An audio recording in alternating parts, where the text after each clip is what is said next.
Hey everyone, welcome back here to Techstrong TV. I haven't had the pleasure of having this gentleman on. It's got to be a couple years, I bet already. Bart Giordano. Bart is the president over at RUCKUS Networks. We're happy to have him back. Hey Bart, how are you, man? I'm doing really great, Alan. It has been too long. So thanks very much for inviting us back into this forum. You know what? Don't make it like it's my fault. You could have come back anytime. Just drop a note and say, "Hey, I got something to talk about." You But bet. thank you for coming. Uh, Bart, as I mentioned, you're the president over at Ruckus. We're going to get into Ruckus in a second, but before we do, give folks a sense kind of how you wound up to be president here, what your career path has been like. Well, thanks, Alan. And again, thanks for having us on to TechStrong. So I've built a career here in Silicon Valley over the last, gosh, I hate to say 25 years I now. get it. Yeah. Exactly. I Uh, actually started off as a software engineer, and as my career evolved in that realm, and I started interfacing more with product managers and others, I got really curious about the front end of businesses. I started off writing software at Cisco and transitioned to the semiconductor industry, which is where I really cut my teeth in wireless. And ultimately joined Ruckus to lead their business development organization. That was almost 11 years ago now. And wow. throughout my career at Ruckus, I've had the opportunity to lead sales, run product management, and I've been general managing the business for about 4 years now, and it's the best job I ever had. Good for you, man. Good for you. Bart, did you ever think hardware would be as sexy as it is again? Well, I think the reality is hardware is a very important part of the story, but what's happened is companies have evolved to full stack solutions. So we sell a lot of hardware. What makes the hardware really fantastic and what helps us deliver solutions that really solve customer challenges is the hardware, the firmware running on that hardware, the applications in the cloud to manage really complex environments, and now incorporating artificial intelligence into that in order to automate a lot of network management. So it's the full stack that comes together to solve business problems for our customers that we call purpose-driven networking at Ruckus Networks. Very cool. I think there's a point there that bears kind of sharpening up a bit, which is you could have the greatest hardware, you could have the greatest semis, you could have the greatest chassis platform, whatever. If you don't have the software stack Yeah. optimized for it, it just doesn't, no pun, it just doesn't compute, right? It just doesn't work. Yeah. And and that software stack, depending vendor to vendor to vendor, there's always an element of kind of, let's call it in-house Yeah. software, right?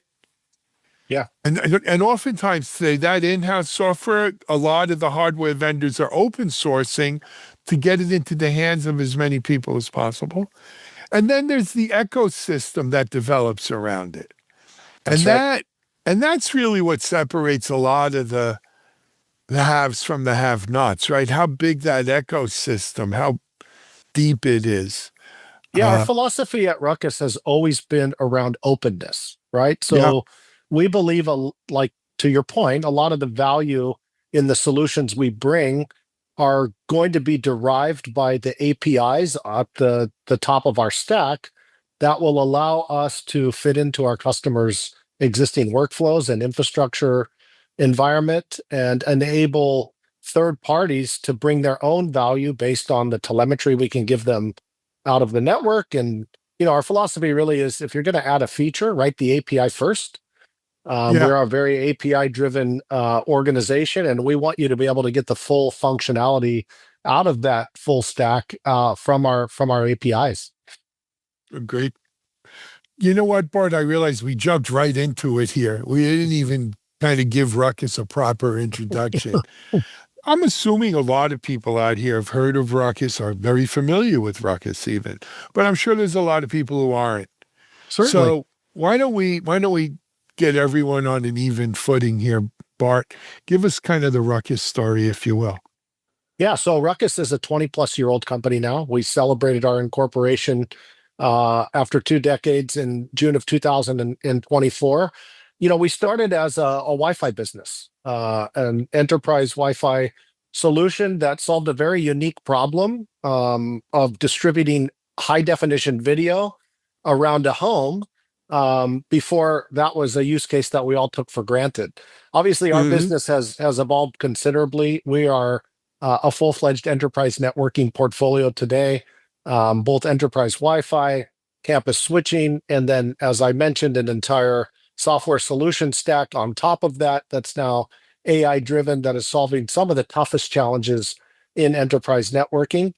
We tend to be very focused on vertical market segments where we think our value proposition resonates, where the problems are the toughest. That's sort of where we really shine. So you think of places that struggle with extreme user density, stadiums or arenas or airports, or networks that have very dynamic physical environments, a factory or a warehouse where things are moving around quite frequently, and you can't make assumptions on the day you install that network of what it's going to look like tomorrow. And so you have to have an adaptive, resilient system that's able to perform under those dynamic and demanding conditions. And that's where Ruckus really thrives. We serve anything from a smart home to a higher education campus to a university to some of the largest venues in the world. We do a lot in municipalities where they're deploying Wi-Fi, for example, on the streets of New York City. So really challenging environments. That's where you want to select Ruckus. That's where our platforms tend to shine. Excellent. Excellent. Look, you can't say it because you work there, but I can. For me, and this is going back before I started, Techstrong, that was 12 years ago. This goes back to when I was at Still Secure and another startup that I had founded.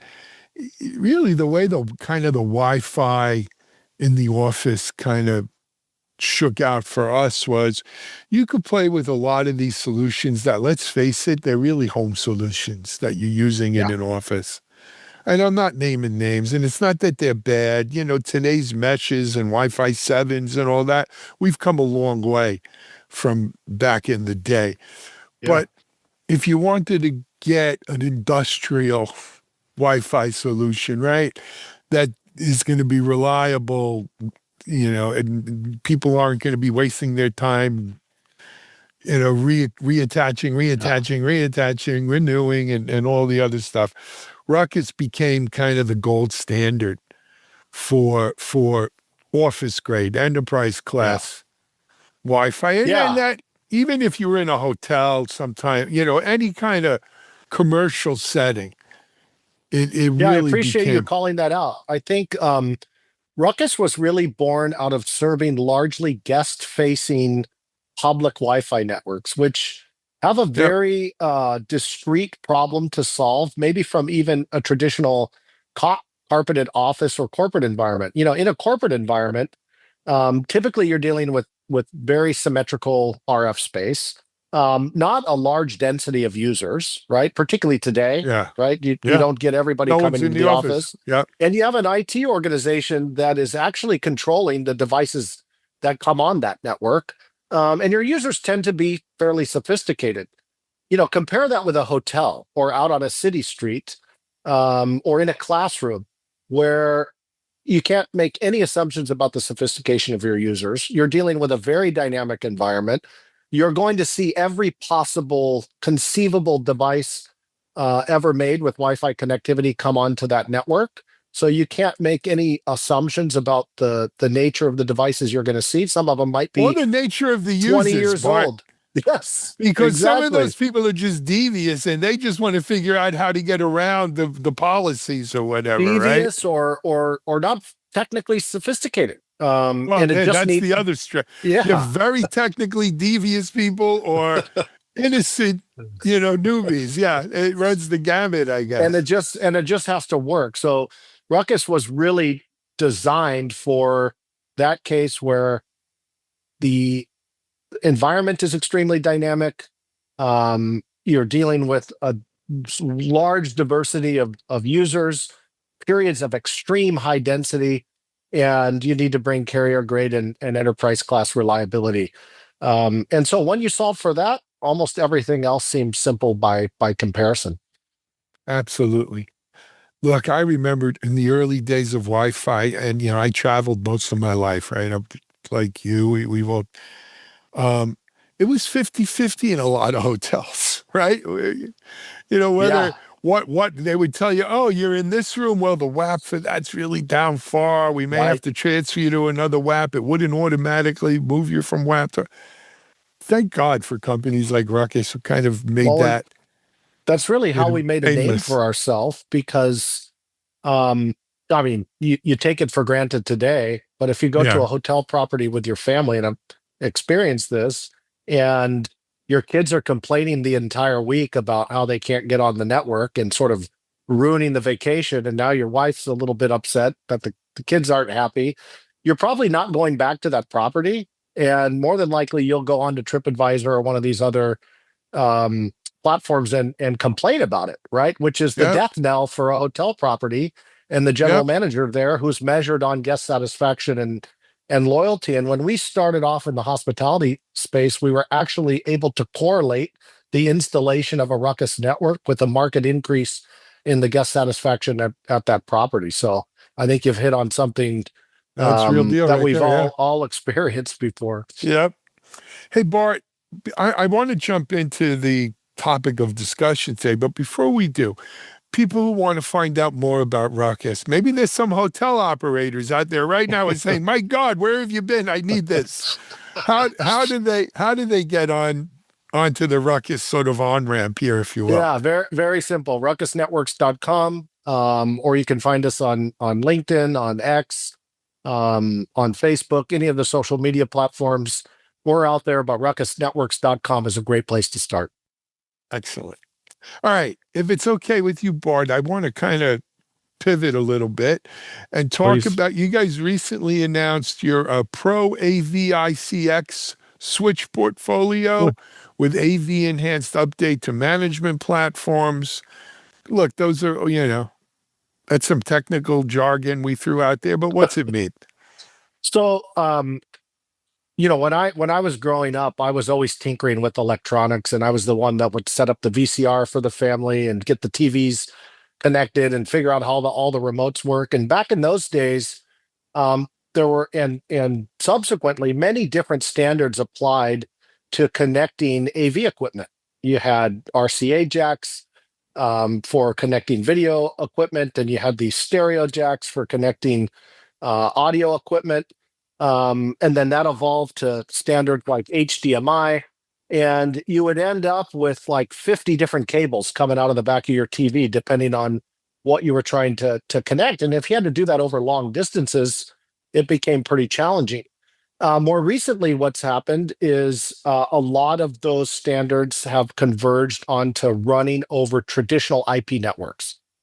And so there's this convergence happening in the audio video industry where they want to take advantage of the fact that every building, every facility, every venue has an IP network today because they're providing connectivity for lots of different services. So as that convergence is playing out, you have traditional AV folks who are maybe not as familiar with IP protocols and networking standards that are now thrust into this world of running, um, high definition video and very low latency audio over a traditional IP infrastructure. And so our goal with the introduction of the ICX Pro AV line is to really dramatically simplify running these traditional AV protocols over the corporate network. And so what we've done is we've configured kind of an out of the box experience, plug and play, if you will, so that if you want to run 4 and 8K video over an IP network and you want to run really high quality audio, you can do that without really intimate knowledge of networking itself. And that really is the advancement that we've made in our Pro AV line, is enabling AV professionals to leverage IP networking to move very low latency and very low jitter audio visual protocols over these networks. Look, I'm a bit of a power user. I admit it. My Right. name's Alan and I'm a power user. My home has over 100 IP addresses. Like I'm going to wind up using a C class myself pretty soon. But, because I've got 20 something, I think I got 27 Sonos devices. Right. So I actually have a sub network of just Sonos running underneath my SSI, my regular Wi-Fi network. Right. And then I Ethernet into my TVs, but I actually Ethernet into my streaming devices usually, and then HDMI from the streaming devices to the TVs, because I use a Right. lot of Apple TV and all that stuff. I'm not your typical home user. Let's put it at that. And I have 8K TVs, I have 4K TVs, and I'm, in Dolby Atmos, and then any kind of new, things out there. I live this life, right? I'm almost my own campus in my own house, but it's so important because the last thing you want is to have all of that great of equipment and you got a fuzzy picture right in the Right. middle of the Super Bowl. That's just not acceptable. Right. And and whether we're talking about it at my house or I'm talking about it at a restaurant or a corporate gathering, today's audience has very low tolerance for fuzzy pictures, buffering, beach balls, bad sound that sounds like robotics or something, like a robot talking. And even on planes, right? I Right. mean, I can't stream on the plane. What are you good is this? 1998, and so I would imagine this is something that customers are demanding. Right? The Certainly. market's demanding.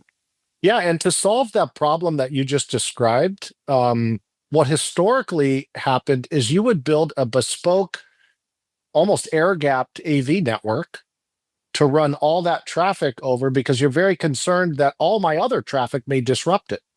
And you'll get the buffering or you'll get the dropouts, which again, people have no tolerance for. If in a public setting, it can put you in a very embarrassing situation if you're trying to produce an Yeah. event.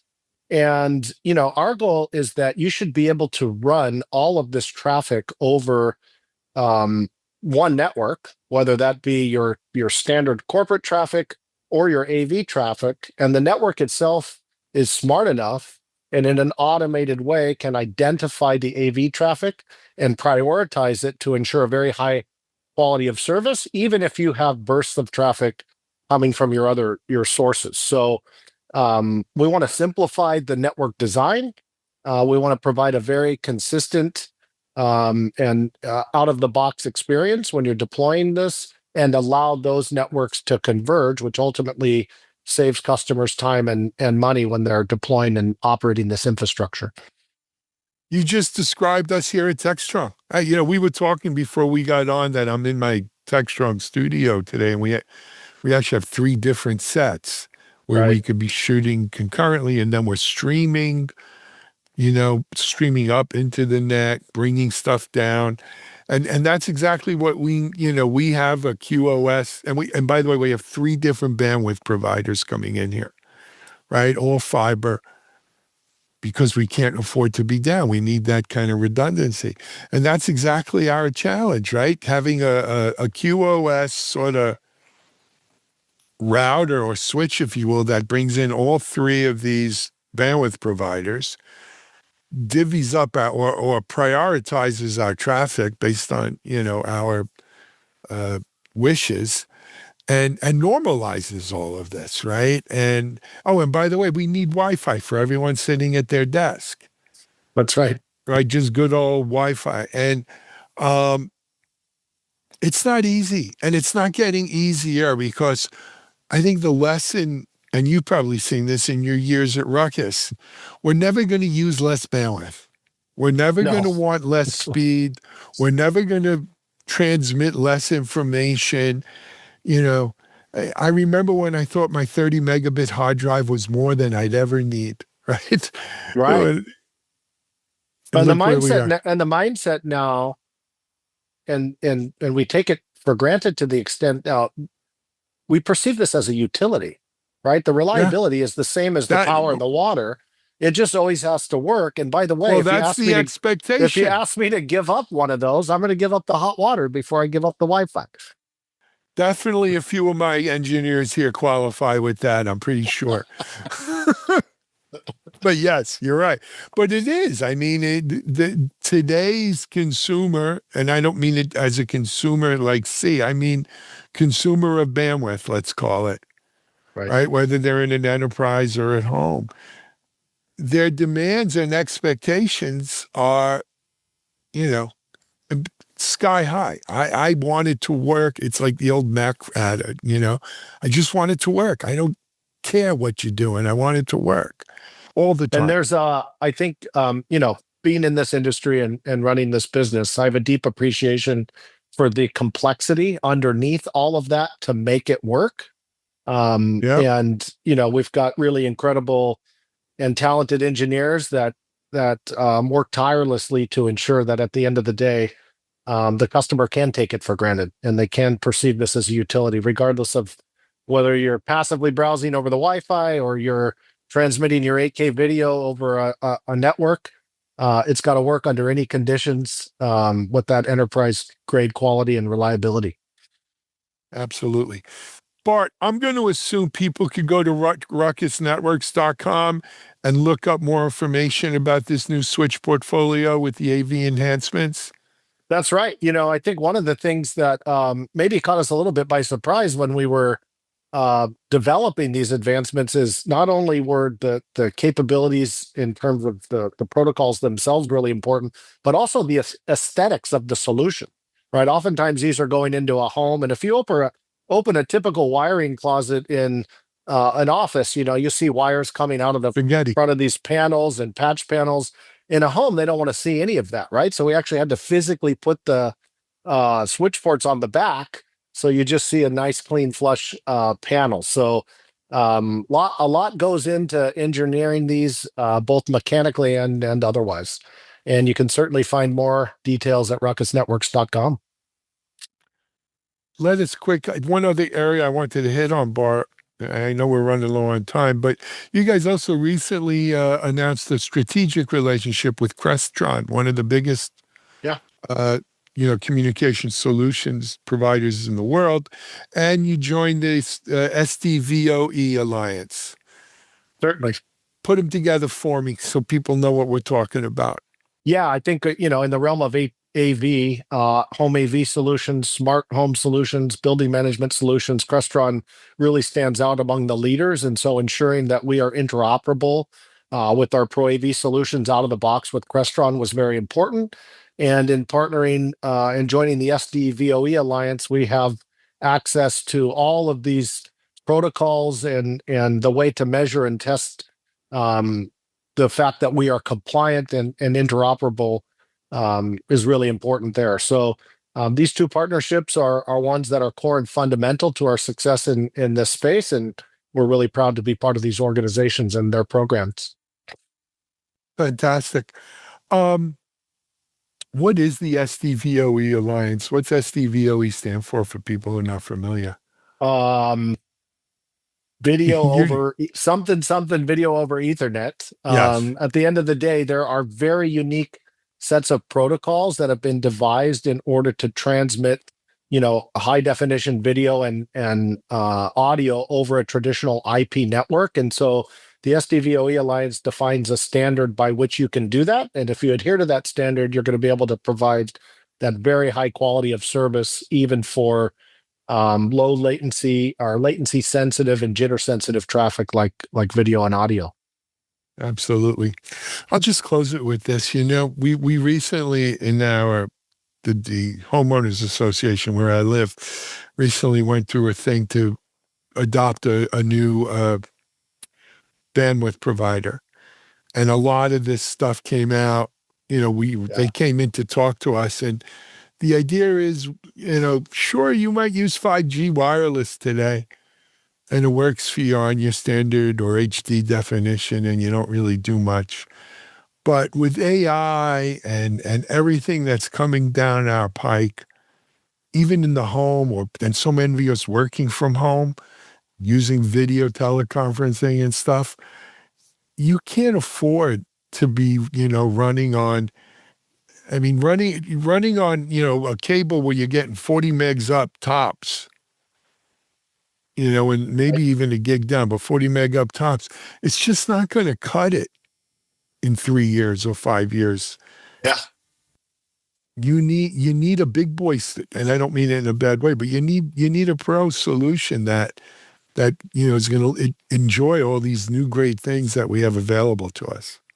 But simple to deploy and manage, and I think that's if we're using ultimately it our home, philosophy.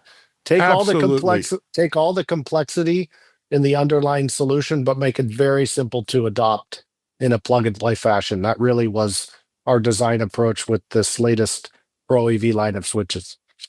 I love it. Bart, we got to run. We went way over time, but it was great catching up with you. Don't stay away too, so Alan. long. Come back and keep us posted. We'll be back. Thanks so much for the time, Alan. We'll talk soon. My pleasure. Bart Giordano, President, RUCKUS Networks here on Techstrong TV. We're going to take a break. We'll be back.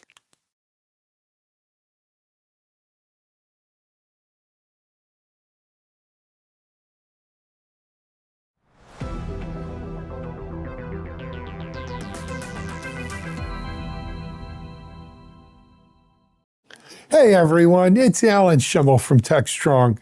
Welcome to our next session in our dynamic series of conversations between select thought leaders at Microsoft, as well as some of the analysts from the Futurum Group.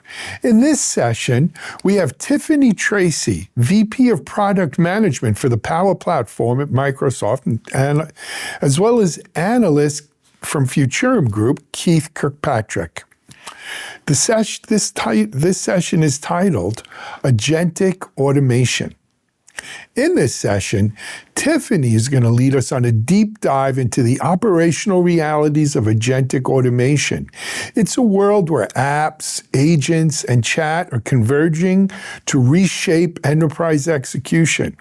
We hope you'll discover how AI empowers everyone, with a special focus on those who need accessibility and disability support.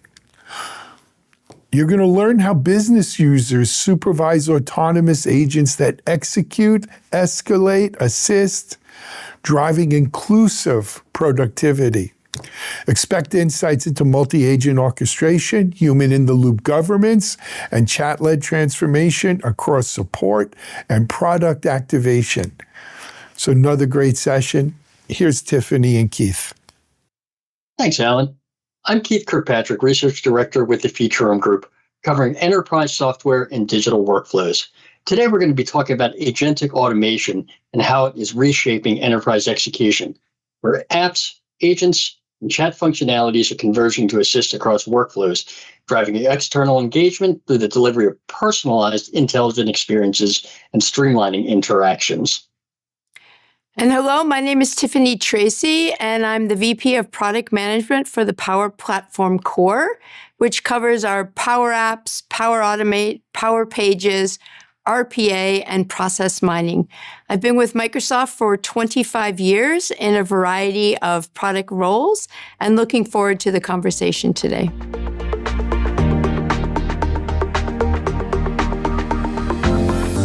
As we're both aware, we really can't get away from a discussion about today's technology without talking about agentic AI. And I wanted to first start off by asking you about some of the ways in which agentic AI is changing the way customers are engaging with businesses on a day-to-day basis. Yeah, so I think it's great if we first start with the fact that agentic AI is going to change the way we work, right? We're moving much more into these human-led, agent-operated environments. And some of the big changes that come with that are we're going to move much more from this very task-based focus to a more intent and goal-driven focus. And we're going to move from working like in a particular app to really working across apps. With that, we'll see this synergy of humans that are, driving what we're going to do. They're adding business intelligence. They're guiding. We're going to have agents that really do a lot of the execution work. We're going to have intelligent apps where these agents and humans can dock in to manage everything. And we're still going to have automations like we have today for very deterministic workflows. When we put all of that together, what we get from a customer experience is they're going to get much more personalized and contextually relevant experiences much faster and with a lot less effort on their part.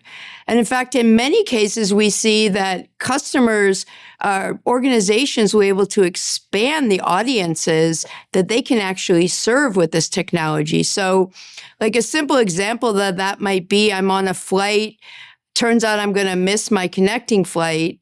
Today when I land, I might get a text message that I've missed my connecting flight. But you see very quickly, I'll land. The airlines has already rebooked me with an agent. They're going to let me know what my new flight is. And then if that doesn't work for me, they're going to give me a human to escalate. That's going to change in these kind of customer experiences.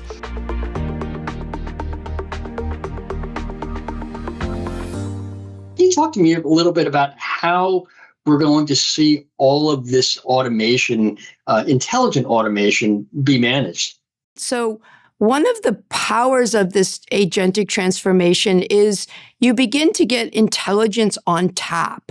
So you have these different agents that you can leverage for different business functions. A level 1 agent, I think most of us have probably experienced in this point, and that is AI is maybe we're asking it questions or it's giving us a set of information. And then you have level 2 where the human is actually directing the agent to conduct some sort of task, and then the business rules dictate when the human will get involved, and it may be just giving the human information so they can make a better decision. And then level 3 is where you see these agents actually taking action aligned to the business rules and the human being in the loop aligned to whatever business rules you set. So what you'll find is that the goal of how we're thinking about agentic AI is we want humans to continue to work in the way they do today. We want them to have a personal assistant that transcends with them throughout their day, whether in their business data, their productivity data, whatever tasks they're doing. And then they will have intelligent apps that let them manage some of these autonomous agents. But those agents can dock into their personal assistant. They can dock into their agents. So we really want that humans continue to work the way they do today, that this AI will sort of collaborate seamlessly with them. And that's why you see that using both intelligent apps and kind of Copilot in this chat interface have their place depending on what the human's trying to accomplish. And so we want this all to kind of slot in more seamlessly versus thinking about it as like they have to change as much the way they work. Right, that makes sense. But I guess one thing that I'm particularly curious about is as we move into this world where we have agents that work alongside of humans, and there are obviously going to be agents that work sort of autonomously, obviously still with a human in the loop to make sure that they don't go off the rails.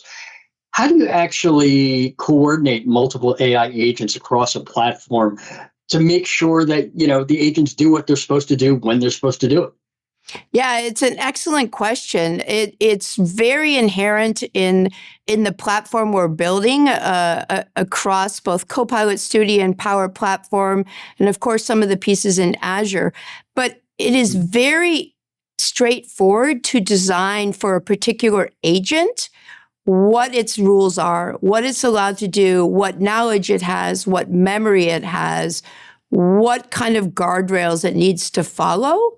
And what we see as customers are moving to these level 3 agents is they're really thinking through their business processes and chunking those up into reusable components. So maybe, for instance, you interact to gather information from an external company, and you do that for several business processes. You might build a dedicated agent that does that and gathers that information. That will have a set of business rules that you set for that agent. It will have a set of points where you escalate to a human or where the agent can actually take action. And then that agent may talk to another agent. Again, you define what that communication is and the business rules. So it's very configurable to what your business policies are, what your risk tolerance is, depending on the impact. The other piece is it's quite straightforward to evolve those business rules. So maybe, for instance, you start with an agent that makes recommendations on approving insurance claims or approving purchase orders. You might say that when you start, every single one of those has to be validated by a human. Then maybe you say, wow, that's going really well. If it's under such amount, $1,000, the agent can auto approve. If it's over that, the human still has to make that decision. And then you keep ratcheting that up as you build confidence in the agentic system you've created. And those things are very straightforward to configure and continuing to evolve.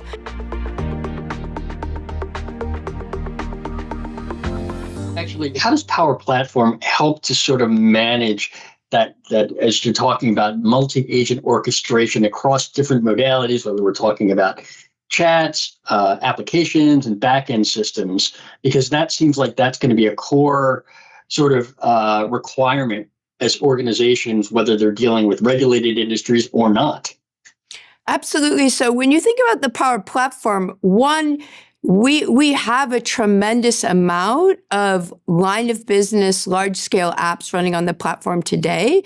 And I think it's really important to note for those customers, we are going to bring AI to where they're working today and let them use AI to add even more value to the applications they have today. Then we're introducing new tools for building agents and some of these intelligent apps that will dock the agents in. All of that will still run on the Power Platform managed environments. So all of the governance that you're used to in the Power Platform will extend to this agentic transformation so that customers have confidence that they are running in a managed environment, that they have the ability to set the policies, to manage it, to audit it, to understand RAI, all of the different components they need. But that will be within the core platform that they have come to trust in managed environments.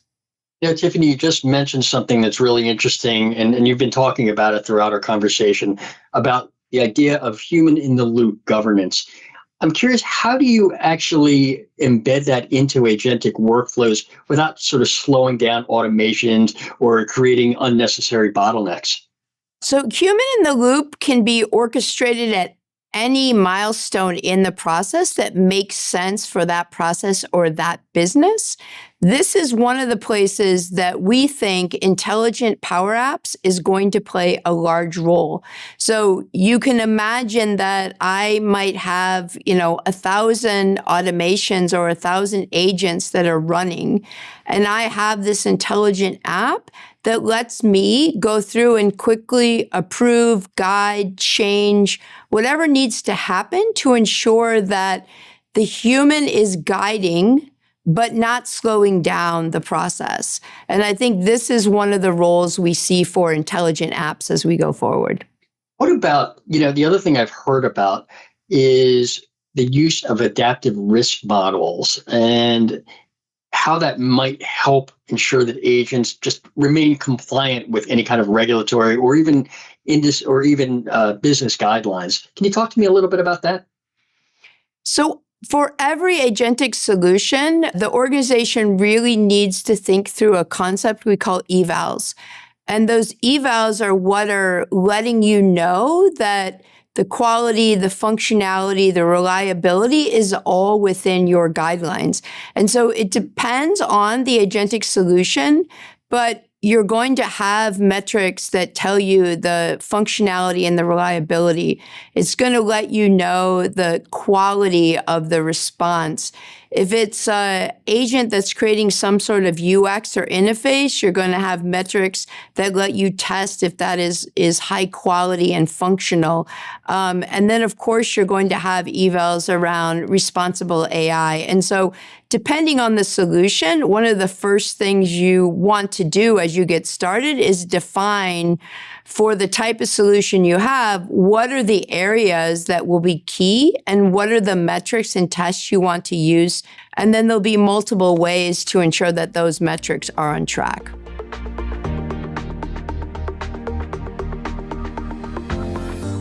So we've heard a lot about agentic AI, but one of the things that I hear from talking with companies is that there's still a little bit of fuzziness or confusion around what sets agentic AI apart from sort of the chatbots or assistants that we become accustomed to dealing with in our everyday lives.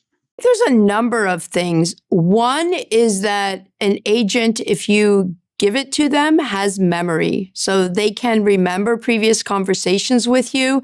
They can remember previous context. The second is that the agent can learn. You can continue to train it on knowledge, and it can continue to learn and be more and more helpful as it goes along. It also has not just the initial knowledge that you trained it on, but it has generative AI, which helps it to fill in the knowledge that you've given it. So you can think of it as all the power of the orchestration and the LLM or the large language model with your specific information on top to personalize it. All of those are things that chatbots could not do. Chatbots also cannot take action. So chatbot was really, it was a great at the time, but it's really more of like a Q&A with very curated answers. When we get to LLM, it has all of these richer capabilities. And so it's not only quicker to get the information back to the human, but it also can do more of that on its own because of the context, the shared memory, the knowledge, and the fact it can take actions. Well, one of the things I think that agentic AI is really sort of building on is that chat modality where you're able to use natural language to interact with it. Do you see that as being sort of, another sort of real selling point for using agentic AI? Because you are able to, anyone can interact with it. You don't need to program, you don't need to remember specific terms or anything like that.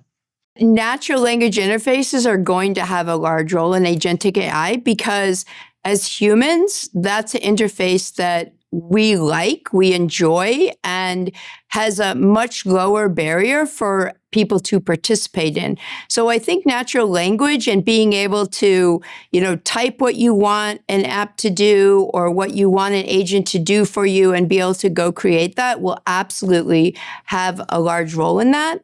Again, I think it will depend on the business solution. We also know that humans are more comfortable in sort of like a personal assistant, like a co-pilot realm, talking back and forth because that's how they interact with their other coworkers. And so we really want, as much as possible, to have the humans still work in the way that they're accustomed to working. So they might, ping a coworker to ask a question. Now they might ping their personal assistant to ask that question. There will be places where they'll actually go into an intelligent app because that's the best interface for them. And then they may continue to ask their personal assistant questions about that app. So they will be much quicker to learn about that app and what they're doing. But then natural language interface is definitely going to play a key role because of the way it lowers the barrier and allows humans to continue to interact with the technology in a way that they're most comfortable. So it sounds like what you're describing is sort of an agent first or assistant first approach to interacting with systems. Is that kind of what we're moving toward? I would kind of flip it around. I think it's a human first, a human led. I think that human is going to have a personal assistant like Copilot that transcends their day with them, understands their productivity context, their business context, how they like to communicate, how they don't like to communicate. It's going to be more kind of, I'll call it, connected with the human and their personality. And then I think there's going to be a set of intelligent apps and agents that dock into those places. Agents may dock into your apps. Agents may dock into your personal assistant, depending on what they do. All that together will build kind of the new tapestry of how we work and how we move forward. But I think it's the human at the center with these technologies, helping to make them more productive and giving them more time to think strategically, to be creative, and to think about what they can do next. We know from all kinds of studies that 80% of people in organizations say they don't have enough time to do what they want to do, to think about the things they want to think. So we're thinking about how we empower that human and how they now have more time for those strategic, creative things. And then this technology is really helping them along the way.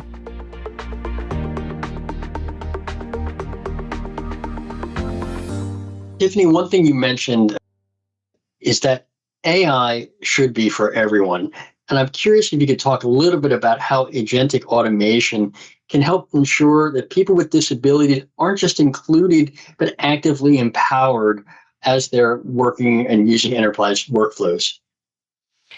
Yeah, this is an area I feel extremely passionate about what we've seen so far with particularly Copilot and some of the automations that have been done in Teams and some other places. So, there's lots of different situations that people with disabilities face. You may have someone who has hearing loss, and now with the transcript on a meeting, they can fill in where something wasn't quite clear to them. You may have someone who has ADHD who focusing on the meeting and the notes, they feel like they miss out on both fronts. I think that's a human experience across the board. Now with meeting notes and the transcription, like you can stay 100% focused on the conversation, the meeting, and know the rest of that is going to be there for you. You could flip this over to other environments like schools or education, where the concept of meeting notes can help students take notes in lectures and they can have it all there so they're focused on their learning in the moment. I mean, a lot of these agentic AI pieces are going to help humans be fully present in the moment and know all this other stuff is there for them to use later, but they're not having to multitask in the moment. And the numbers are showing people see the real impact to that. They feel like the quality of their work is better. They feel like they are more included. They feel like they have better performance. And they feel like the meaning of their work has actually gone up. We're just seeing the beginning of all the impact that this is going to have for us. Tiffany, can you give me an example where agentic AI has provided an outsized impact above and beyond what you either might have expected or what we could have previously done? Yes, we see many times that the spark for starting with AI is around efficiency or productivity. But what we're hearing from customers is they're seeing a number of other vectors of impact. Accessibility and inclusion has been a really strong one, which I'll talk about. Being able to upskill and learn has been another one that's come up quite strongly. In fact, EY, Ernst & Young, recently did a study where they interviewed over 300 people who had been using Microsoft Copilot, asking them, how did it impact their work? All of these 300 people identified as having a disability. And over 75% of them said they felt like Copilot had made them more productive at work. They kind of laid that along three lines. One was removing barriers. 88% said they were doing better communications by using Copilot than they had in the past. They also talked about feeling more included and feeling like the quality of their work had gone up. That was over 85%. And they also talked about feeling like they were getting more meaning out of their work because of their productivity and the quality. So that is just a tremendous additional benefit that we're seeing from AI, where organizations are able to ensure that every team member is bringing their best selves to work and doing the best role that they can. And I think we will just see more and more of this as we move forward, because as Copilot and some of the other AI continues to learn even more and more and becomes more personalized, it can even help in other ways that will be very valuable for people.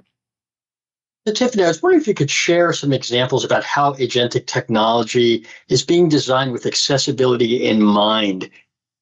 Yeah, so as you know, Microsoft's had a long history of thinking about accessibility features in our products, whether that's been sort of in Xbox and assistive controllers or Office and the many accessibility features we provide there.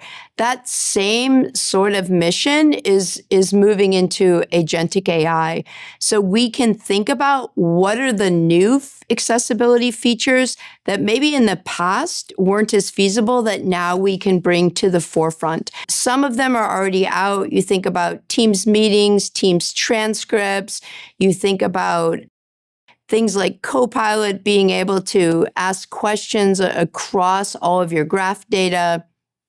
As we move forward, we see even new opportunities. For example, the Teams team is thinking about how today in a Teams transcript, you have whatever has been said verbally. You know, it might be another language, might be in English, might be in multiple languages, but it's what was spoken. In the future, what they want to do is include what was signed in the meeting into the transcript. So everybody has a complete transcript, whether that was spoken or whether that was signed. And that's just one example of the many type of agentic AI features that we feel like is now feasible that we're exploring. So I was wondering if you could tell me about how agentic automation has really streamlined very personal or sensitive processes and procedures. One of the areas that would be a great example of this might be human onboarding. So we each come to a new role or a new set of work with various backgrounds, with strengths and places, things we know nothing about. And agentic AI can really personalize helping that human on board in a way that they feel completely comfortable. They can ask many questions. They can get access to many resources. They can get recommendations and guidance that will help them learn at a much quicker pace, but not something whereas in the past they would have had to share very broadly with their new team that they didn't understand a concept or they didn't have this experience, or maybe it's very difficult in a large conference room to hear the voices. And so agentic AI has the opportunity to really help speed up that onboarding, personalize that onboarding, and do it in a way that is really taking the human into account and helping them do that in the best way possible, in a way that's sensitive to things and very positive and productive. Thank you very much, Tiffany, for a great conversation and real insight into the world of agentic technology. Thank you, Keith. I really enjoyed our conversation today. It's always fun to talk about the transformation that's ahead of us and how agentic AI is going to help all of us move forward. Today, we heard a lot about agents, and I think some of the things that really resonated with me was the fact that ultimately, to have success, you need to start with humans, looking at processes and goals, and then bring in the technology. Now, of course, there's a need for platforms that can really provide an orchestrated agent experience across intelligent apps, agents, and of course, all of the workflows that are integral to really driving real business benefits. And ultimately, the other thing that really sort of resonated for me is the ability of agentic technology to improve the experience of people who might have disabilities, and to do it in a way that really takes into account how they're feeling and not really kind of separating them from the rest of the employee base or other customers, but to do it in a way that's empathetic and again, can really drive outcomes.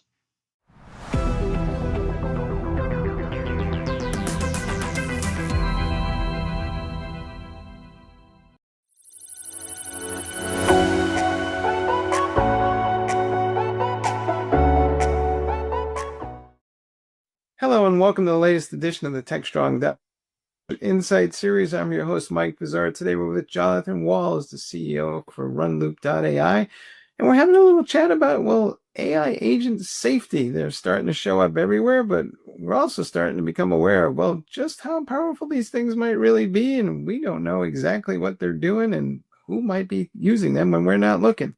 Jonathan, welcome to the show. Yeah, thanks so much for having me, Mike. It's great to be here.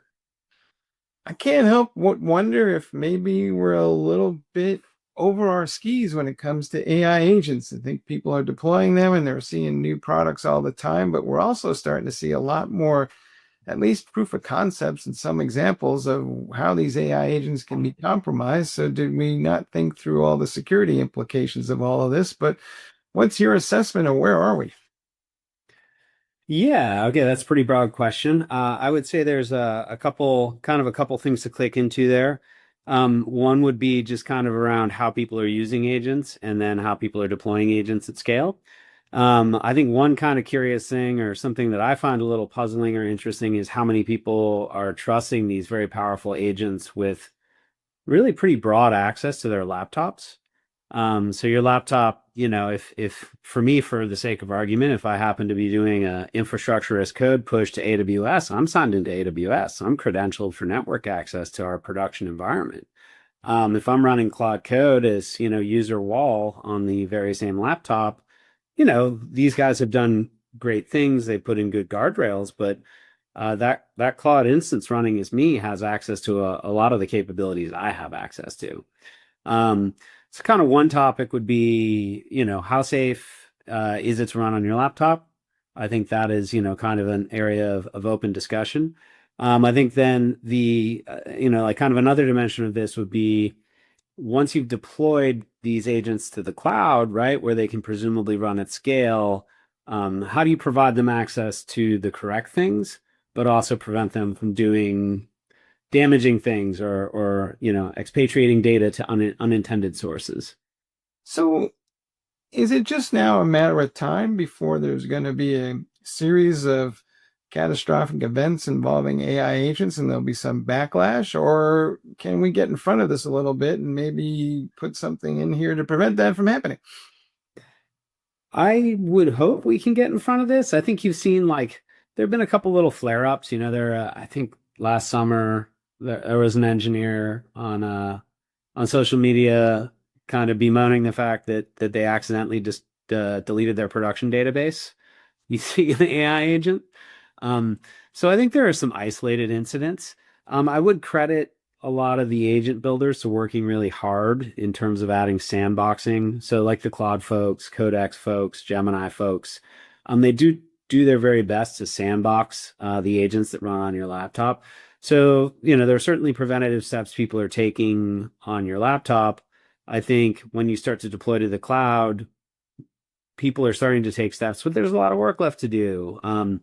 We think being very cautious about how you isolate the agent. So it's in a sandbox that it can't escape. And even if it does escape that sandbox, it can't do kind of migratory attacks against its neighbors. We think that's necessary, particularly in the case where someone might maliciously use the agent, right? You can do a lot of things to try to make the agent not do bad stuff, but clever actors can kind of override that. I think we saw this with that kind of Chinese state-sponsored attack that leveraged Claude, that split up kind of their attack into lots of innocently seeming smaller tasks to try to not be noticed. So there's a bunch of stuff that people are trying to do on your laptop. When you actually deploy to the cloud, you have a lot more control, right? The deployment environment is exactly how you set it up to be, right? You can control what context is on there. If people are doing a good job in terms of isolating these agents inside of containers and micro VMs, you can be pretty confident that they can't do kind of transitive attacks on their neighbors. In robust cloud environments, as you well know, give you the opportunity to have very strict like network isolation and network boundaries as well. Do we have the tools and technologies required to achieve that goal, or do we need to maybe invent something that doesn't exist yet? But is it more a question of let's implement stuff that we already have that we haven't broadly adopted yet to deal with this, or do we need a different approach altogether? That's a really good question. I think it's kind of a blend of both answers. I would say that for the most part, we have a lot of the primitives we need, at least at the kind of traditional compute layer. We have a lot of the primitives that we need. It's really a matter of composing them in an opinionated way so that it's easy and ergonomic to kind of isolate these agents and be more confident in what it is they're able to do or not do. To give an example, right? Like micro VMs are super powerful. They're used widely. They're great. Container technology exists. It's great. There's wonderful network technologies like we use Cilium ourselves that let you do really fine-grained networking controls. It is great.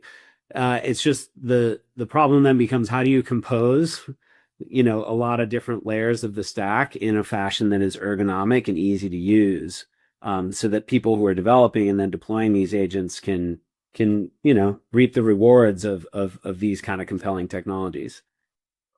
Are security people conscious of all of this, or are they just kind of waiting and watching? And I ask the question because I feel like nobody wants to be the proverbial party pooper, right? Everybody's having a great time with AI and agents, but nobody wants to be the one standing in the middle of the room going, be careful out there. It could be doom and gloom. So are they just kind of waiting for the crisis to emerge before they kind of step up a little bit more aggressively than they have to date? Yeah, I would say there are like a lot of different surface areas to contemplate here, right? Like if you look at the laundry list of things I just gave you, right? Like network isolations, micro VMs, like these are very like nuts and bolts, like kind of physical infrastructure layer considerations. These are the kinds of things that I think people are really dialing into right now. Like a lot of our customers, our company Runloop AI supports these things, but a lot of it is customer driven so that, people are aware. I think that is a surface area that's like a little easier to reason about. I think some of the kind of AI level things and the prompt injection stuff is a little more open-ended and is a little bit harder to reason about. I think when you throw, more extensible patterns in the mix like MCP, it kind of introduces another even broader surface area. So I guess I would say that I do think that across the board, there are different security experts worried about different layers of the stack and doing different things. I don't know that there's any holistic solution in place just yet, though. So what's your best advice to folks about how to approach this? Because I think that there is a lot of nuanced issues, and at the same time, there's a lot of technology that you need to master and they may not be familiar with. So is there a savvy way of thinking about all this and maybe having this conversation with the leadership of the company? Yeah, it's kind of like, it sounds a little boring, but it's the kind of the classical thing, right? Like you start with a position of like, what is technically the bare minimum of necessities? How do you set up like a least privilege environment and then gradually add things as you really need them, right? And, this is why we think like a micro VM and good network isolations are really the right building blocks. From there, you also need to be very careful about the content that you're making available and the tools you're making available, to any agent. And, one layer above, you need to make sure that the agent never has direct access to any sort of credentials that could be, made rendered public via prompt injection. I think it's kind of the same old story for security, right? Like you have to have an approach where you start from good principles, least privilege access, and you kind of layer things on as minimally as possible for the thing to actually then function. Do you think auditors will soon figure this out and start asking more difficult questions of people? And will there be more compliance violations because the auditors will be like, well, I don't care if it was AI, the rule is the rule? Yeah, this is going to be an interesting one. I think the security engineers, kind of, at least in my experience, tend to kind of front run the compliance and audit type people.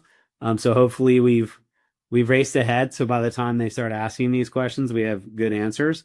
Right now, I'd say from an audit perspective, we're kind of in the kind of phase of like, hey, log everything, and then we can see whose fault or what went wrong when it broke, as opposed to being a little more sophisticated. But I think that will come. Do you think there will be more regulations about the usage of AI agents, or does lawmakers even understand how these things work yet? And maybe it's a little bit beyond their core capability at the moment, but at some point, will somebody look at all this stuff and start making some new rules? Oh, I think, lawmakers love to make laws.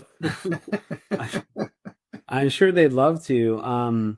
Yeah, I guess I would say it's an industry that is in many ways like kind of our, maybe this is kind of our challenge, is this kind of nascent technology kind of, grows to become mainstream and widely adopted technology, is to see if we can sufficiently conform to like the existing regulatory standards with like modest extensions versus having like sweeping new, laws and compliance burdens put in place. I would certainly hope so. I would certainly hope we can arrive at that outcome where there's, for every, whether it be SOC 2 or, GDPR or any of these kind of standards, I would hope that there's just modest AI extensions to them as opposed to entirely new regulatory regimes that are really wide reaching. I hope. So what is that one thing you see people doing today that just makes you shake your head a little bit and go, folks, we need to be a little bit smarter about this, because if we're not, things might go south? I think this is getting buttoned up rapidly now, like kind of in response, I think, to the state-sponsored attack that Anthropic revealed last fall. But I do think running stuff on your laptop, kind of as your user, launching an agent that has access to lots of files and lots of state on your system and lots of credentials, I think that was a little bit wild. I think now the major labs and Claude is doing a great job of this, or really Gemini as well, Codex, all of them are really, really trying to put good sandboxing in place for your local laptop. But, I think ultimately, at least in my opinion, the right answer is to not be running too many of these things directly on your laptop, for them to have dedicated sandbox cloud environments, and ultimately, hey, like, I don't want just one or two agents running. I might want lots of them. So, the scale of the cloud is appealing in that regard anyway. So that might be something that, I guess in the past that made me a little worried, but people are working pretty hard on that as well. All right, folks. Well, you heard it here. Hey, we got to figure out how to maybe limit the scope of the potential breach, which fundamentally just comes down to, we got to run more of these things in isolation so that if something does go wrong, it doesn't go wrong everywhere. Hey, Jonathan, thanks for being on the show. Thanks so much. Cheers. All right. And thank you all for watching the latest episode of the Techstrong.ai Leadership Series. You can find this episode and others on our website. We invite you to check them all out. Until then, we'll see you next time.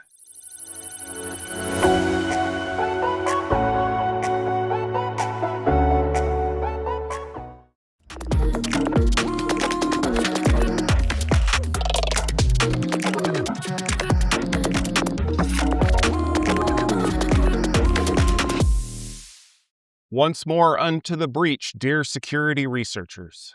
Welcome to Security Boulevard, the cybersecurity podcast from the Futurum Group. Each episode explores a variety of topics within cybersecurity and the technologies that drive it. You can find us on securityboulevard.com, the Security Boulevard YouTube channel, Techstrong TV, and all of your favorite podcast platforms. Let's meet today's guest before we jump in, starting with our old friend, Mr. Alan Schimmel. Alan, it's good to see you. Good to see you, Tom. How are you, man? I'm good. It's getting kind of interesting trying to keep up with all the security news out there, but I think we've got a fun topic for today. Yes, it's that old, I don't know if it's an Irish proverb, an old ancient Chinese saying, or something in Hebrew, but may you live in interesting times. These are certainly interesting times. Or Fernando's going to tell me it was actually Brazilian, but No. It's not Brazilian. Brazilians right now, as we're recording this, Brazilians are busy wrapping up Carnival. So Yeah, they're not thinking that's about cute. Proverbs. They're probably still asleep, but luckily someone woke up to join us, and that voice is Fernando Montenegro. Fernando, it's good to see you again. Oh, it's lovely to be here. Thank you so much. All right. And of Yeah. course, I'm Tom Hollingsworth. I'm the event lead for all things related to security here at Tech Field Day. Let's jump into today's episode. I'll give you a hint. We're going to be talking about AI, but we've got a couple of topics that we want to discuss that kind of meld together. The first one is the fact that Anthropic has started kind of letting Claude off the leash a little bit. It has done some vulnerability scanning and managed to turn up over 600 vulnerabilities across various open source projects.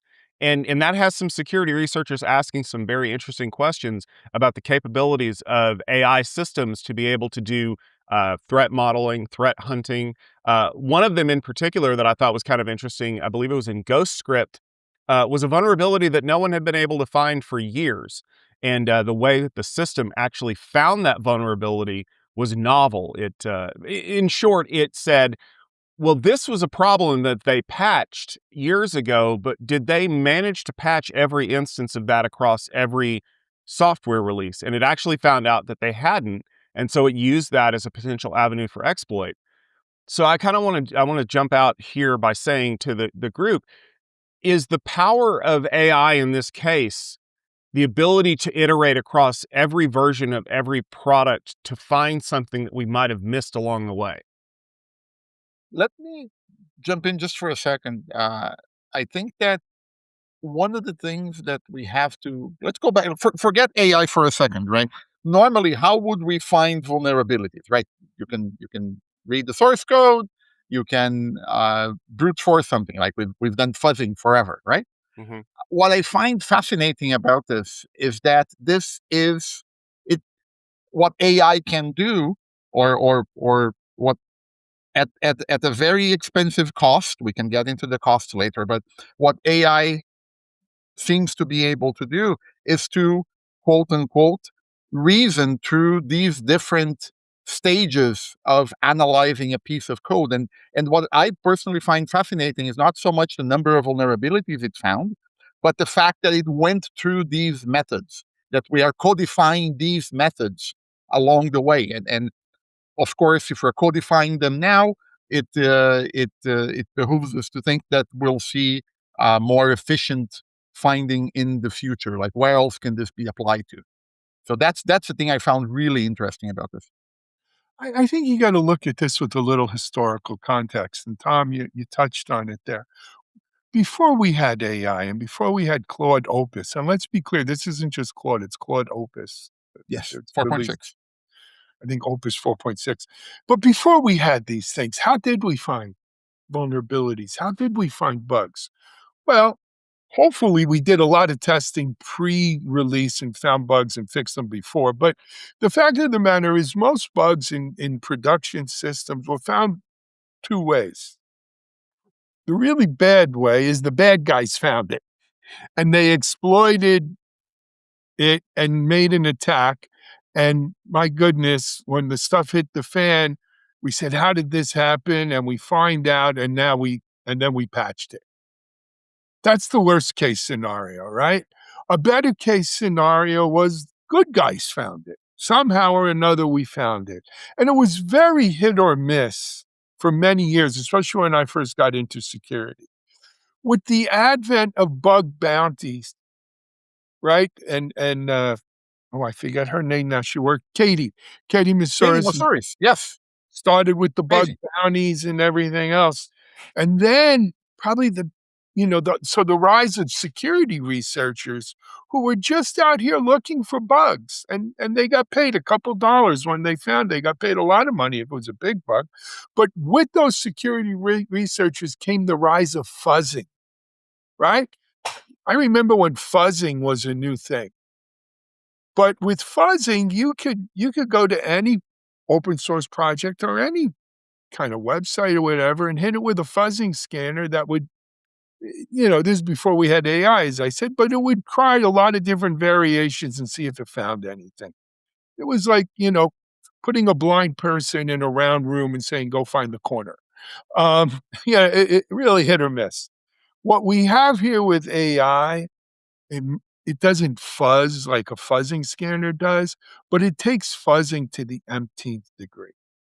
It could look at the code and run the permutations, if you will, to find those corner cases, to find those, situations where something could be exploited. And that, this is an article it's up on DevOps.com. I wrote about this. Is Claude Opus the greatest security researcher of all time? It's the fastest. It found 600 bugs in open source projects in a few days. That's like a year's worth of research in a few days. So fundamentally, that changes the game, right? Our friend Fernando, our friend Gotti Everett, and a young lady from Google, and I think it's Heather, but I may have her name wrong, but it's in my article. They called this to the day 6 months ago. They said, we're going to have an apocalypse, a vulnerability apocalypse, where AI's ability to find new vulnerabilities will outstrip our ability to keep up with it. They said, give it 6 months. And almost 6 months to the day later, this came out. So I don't want to disagree with you, Alan. I finally get to say that. I don't want to disagree with you, but I have some problems with this. So here's my first problem. It discovered 600 vulnerabilities, right? Where's the CVSS details for those? They didn't publish them. In fact, of the 600 that they published, they only talked about 3 projects, which already kind of makes me wonder what's going on. Because I didn't realize this until I did some research, but did you know that Claude Opus 4.5 had a little problem with the malloc call in programming? It would flag malloc as a potential vulnerability every time because malloc can be overflowed. Even though the programmers would immediately point out, you realize that we wrapped it in an error handler so that if it ever did overflow, it would immediately dump out and it wouldn't actually create a vulnerability. But just like an overeager intern that's 3 days out of college, it would flag every instance of malloc that it found, not realizing that there's probably no better way to do that. Because all you got to do is go out to the Linux kernel mailing list and wait for 3 months until someone suggests rewriting the Linux kernel in C++. Because everybody does it. It's a truism. Because everybody thinks that there's a better way to do it, even though the guy who's been writing it for the better part of 30 years knows there's no better way to do it. Just grab the comments for some of the drivers that have been submitted. Some of them, I love the comments of like, don't ever effing touch this because nobody knows how it works, but it works. That's the perfect thing for AI to go, no, I can rewrite that. I think it's also telling that you brought up the bug bounty program. Because one of the problems that we're seeing with AI is that AI tools are causing bug bounty programs to get shut down. All you got to do is go look at the curl utility. They had to shut down their bug bounty, like absolutely crater it, because so many people were analyzing the curl programming database with AI tools, and they were catching all of the errors, and I use the quotey fingers there on purpose, and then they were submitting them hoping they were going to get $100 or $1,000. And finally, the maintainer said, no more, because I can tell when it's AI. I can tell that you aren't actually doing any of the research around why that was written the way that it was, and you're just hoping for a quick cash in. It's the same problem that we've seen 100 times. When there's a new tool out there that people think will lessen their workload, their very first solution to using it is get rich quick. Because remember script kiddies? Back when they had nuclear weapons and push button capabilities? What did they do with them? They used them to start extorting companies. They used them to start trying to break into places where the security was subpar until we improved our security. I think we're in an era of AI kiddies where they have access to these massive tools and they can pay $20 a month just like the rest of us, and then they can go out and try to basically recoup that cost by doing all these things. And I think what's ultimately going to end up happening is either the programmers are going to have to get better, or they're going to have to put some very strict rules in place. We will not accept submissions from these tools. You need to provide like documentation or exploitability. Otherwise, we're done. So, well, I'm conflating a bunch of different things here, and I'm sort of sitting in between in the context that I see different problems at scale here, different things playing out. right? I very much agree that, yes, we should see more about those 600 vulnerabilities for sure. The other thing to keep in mind is that from what I've seen, that exercise costed $20,000, right? It's not as if, hey, you're going to pick up a Claude subscription tomorrow and then start vulnerability finding your way across things, right? So there is a cost to these things, which of course, for a large criminal enterprise or a mid-sized criminal enterprise, and increasingly a small-sized criminal enterprise, right, is not out of the realm of possibility, right? Which ties us back to look at all the open capacity that's available right now with open claw instances that are available at like 19,000, 20,000, or whatever, right? But sorry, I digress. There is absolutely what I found fascinating about the Opus thing is that it's how it navigated the problem. I think that the navigation of the problem was phenomenal, right? The other thing is that about the bug bounty programs, right? And I'm thinking here about the fact that, like, when we talk about AI security, we always talk about AI for security, security for AI. And one use case we rarely talk about is security from AI. What happens when your adversaries start using AI? And I think about this overflow in security bug bounties as kind of that problem, right? It's kind of like fraudsters trying to overload a call center, right? But I think that the approach here is to curate more. Like, of course, it becomes a more expensive to run a bug bounty program, right? But I think those can still be saved, right? Because have enough curation so that you can have like some automated triage early on, and then at some point, and the bug bounty companies have done this. I mean, HackerOne and BugCrowd and some of the others, right? Have invite-only programs. Hey, you can only submit. We'll only accept you if you are an invited. Like, it's not as democratic as, hey, open up to the entire world, but it's an option, right? But anyway, I think that the broader point here is that there's tremendous value to what's being done. We're just trying to adapt to it. That's the So let me weigh in here. Tom, bless your heart. Listen, He got all Southern on me there. yeah, learn about fair play. But are you trying to make the argument that all of a sudden AI has created a situation where we have more vulnerabilities that aren't necessarily reachable, exploitable, or workable, or what you're really saying is meaningful, and this is just clogging up the pipes of poor vulnerability remediators' workloads? Is that the hill you want to die on? Because that's a hill that I've been watching the battle on for about 30 years. Nothing's changed. AI, don't blame AI for that. This is something that's been going on a long time. You got your telephone book, and for those of you who remember what a telephone book looked like, a telephone book full of vulnerabilities every time you use the scanner. And it was job security, right? It was like painting the Verrazano Bridge back home in New York. They start right after New Year's on one end. They finish right on the other end, right around Christmas. They take that week off and then start again on the other end for the new year. That's what vulnerability remediation's been like for as long as I've been in security. It's not new. No, you're right. Vulnerability discovery is not new because we've been looking for these things for years. Any good programmer will do that. What's happened is that the speed that we can find them has drastically increased. And it goes back to things like problem. Yeah, like encryption keys, right? It used to be that cracking any kind of password or something like that would take orders of magnitude more time. But we have gotten to the point now, because of the massive amount of compute power that we have with the ability to pre-calculate rainbow tables, that effectively any numeric password is instantly broken. Even lowercase passwords with a mix of numbers and letters probably takes about 3 days. whereas it used to take like 3 weeks at the best case. So the Wait, problem is we now have to adapt faster.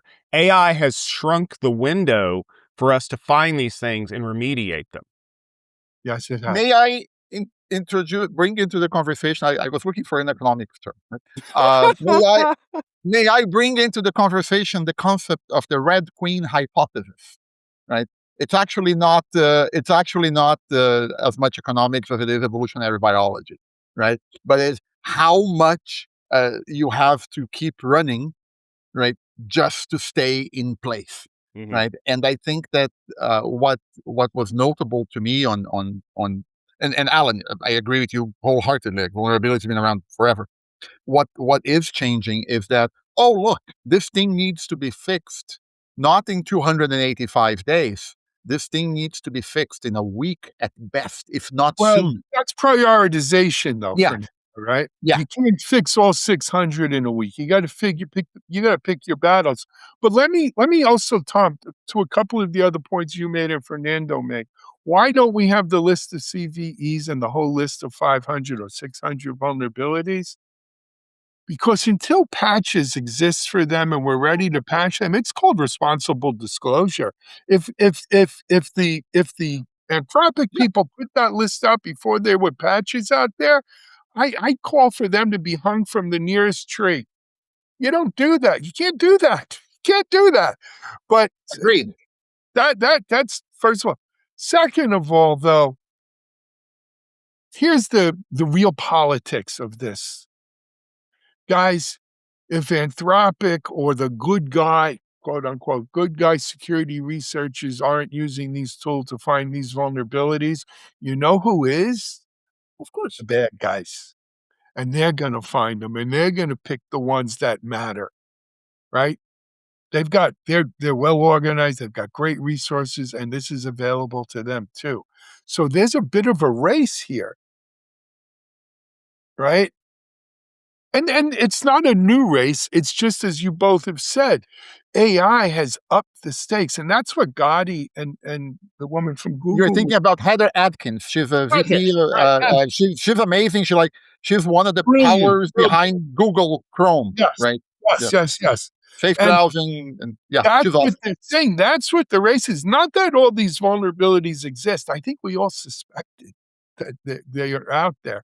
But how the heck do we keep up with this? And that brings me to the next article I wrote. Son of Moltbot or OpenClaw versus Opus. It takes AI to beat AI, my friends. Right?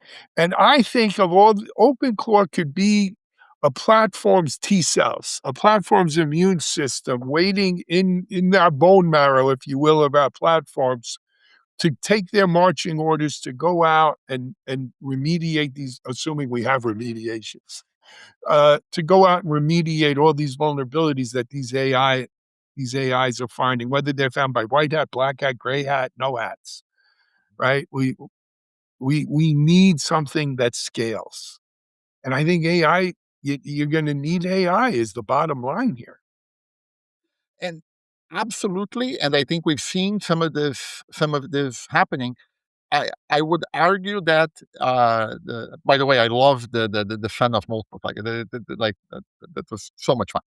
The thing I would mention though that is that what I think organizations and practitioners should be on the lookout for is not just on the capabilities, right? It's not just can you do we release a swarm of agents to fix vulnerabilities, right?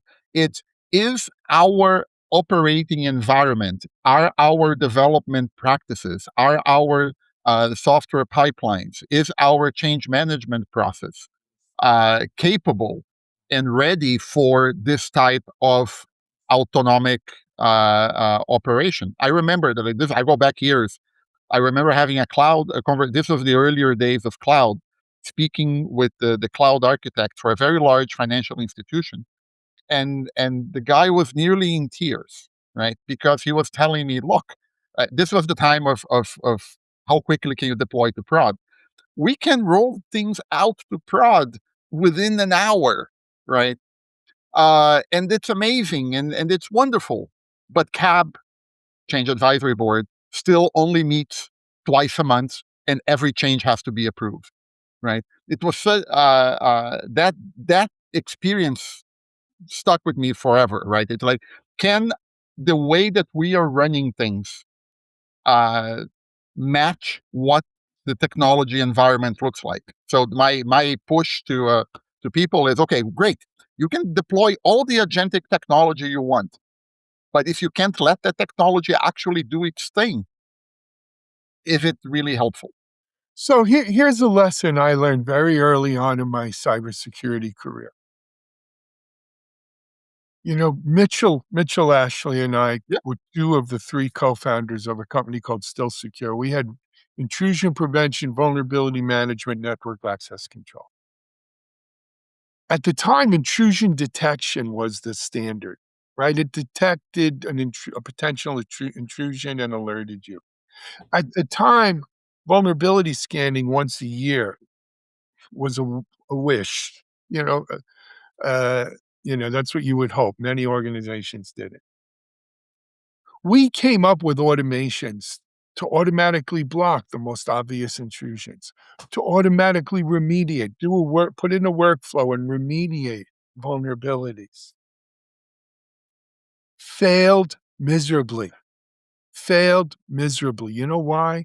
People were afraid to automate remediation. Fernando, much like your discussion, I probably had a discussion 5 or 10 years before yours because cloud wasn't around yet. But it was with one of the global CIOs for Citi. Back then it was called Citibank. Yeah, it was still Citibank. Now, of course, it's just Citi. How long does it take you to do your Microsoft Patch Tuesdays? To get your Patch Tuesdays done? 90 days. Now remember, Patch Tuesday came out once a month. They were 3 months behind, and some of those patches were needed, right? Critical. Why, Peter? Why 90 days? Because we have to test it across our entire network before we get approval, make sure it doesn't break anything, because we'd rather live with the vulnerability than break something else. Very similar to your cloud story. Now, I think the world has changed. I think we're more accepting of remediation. When I speak to the vulnerability vendors today, Fernando, like Qual, and I'm sure you speak to them too, Qualys, Rapid7, whatever, I forgot who owns EI now, but the company behind EI Scanner, the AppSec scanners, they're all building automated remediation in. I don't know, Qualys has this concept of ROC, Risk Operations Center. Yep. Where you make, a weighted decision on should I automate the remediation or maybe wait for a cap. But I think the world is changing. We are becoming more forgiving or open to automated remediation. We have to. When you've got this thing finding 600 vulnerabilities, even if only a quarter of them are serious, we can't wait 90 days or even 30 days. And I think that is where we work. We should be helping people be more nuanced about their environments, right? There are environments where, yes, we should wait 90 days for a patch because we want to make sure it doesn't break. But here's the big thing. That environment has to have compensating controls to account for the fact that they may be, right? And that nuance of how far do you, how much do you add in terms of compensating controls is a risk-based decision, right? And requires a deeper understanding of the threat environment and the operating environment of what does your organization actually do, how does it do it, and so on, right? Which, to bring this back to Claude Opus, I find it fascinating that it accelerated it. In my view, like in this calculus, I see Claude Opus changing the threat environment. It basically said, look, right, for any kind of software that you're running, assume that someone can find vulnerabilities that much faster. If that is true, however they find it, what changes in how we proceed? Oh, you know what? Perhaps we segment our network. These machines here or these systems here we put on different controls than these ones, and so on. Right? It's the Red Queen hypothesis. Sorry, it's like you're changing your running just to stay in place. So I would posit that the reason why it's taking 90 days in Alan's specific case, but more importantly, the reason why it takes so long to roll out patches is risk. We know that, but my posit there is you can't fire an agent or a script. Now you're probably thinking to yourself, yes, you can disable it or whatever. Yes, but you can't make it feel shame. And that's what people want when they point at somebody to say, you shouldn't have done this. They don't want to improve the behavior. I mean, yes, they don't want it to happen. They want that person to feel shame for having done it. They want to slow down the way that things are done because risk does not like speed. That's always been a problem. But who's they in this equation? In this case, it's the stakeholders in finance, in business continuity, the people who stand to lose money for any downtime, the people whose job is resource allocation.